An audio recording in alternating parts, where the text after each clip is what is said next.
ده كلام انا مش عايزه اسمعه لانه ده كلام غير منطقي. سكت اي حد يقعدوا في البيت. هنا شيحة بعد ما شافت فيلم الست حبت قوي الفيلم وعجبها قوي تمثيل منى زكي.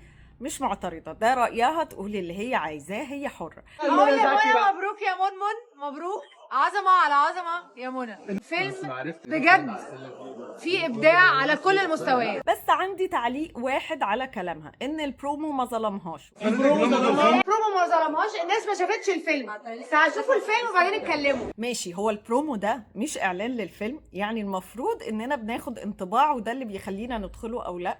طب ازاي ما ظلمش منى؟ 90% من الناس علقت واتريقت على مكياج منى. ناس قالوا شبه ماري منيب، وناس قالوا ان هي عفريتة ام كلثوم. الناس اللي بتهاجم حاجه ما شافتهاش. اداء منى زكي يسكت اي حد يقعدوا في البيت. احنا لما شفنا البرومو او التريلر ما اتكلمناش على حاجة غير الشكل اللي هو باين وطالع وواضح جدا في البرومو. وبصراحة أنا كمان علقت على تون الصوت في حتة كده في البرومو وهي بتتكلم، معرفش ليه فكرتني بالخطاب بتاع السادات.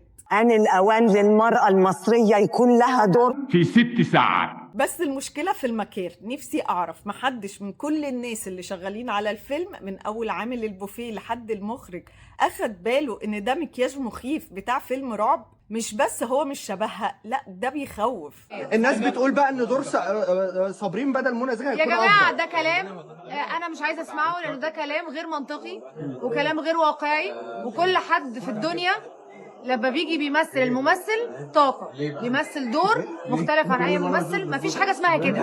فانا اسفه للناس اللي بتقول كده، الناس دي ما شافتش الفيلم. تعالوا اتفرجوا على الفيلم. عامة أنا بصراحة هدخل الفيلم عشان أحكم وأقول لكم رأيي وأكون فير.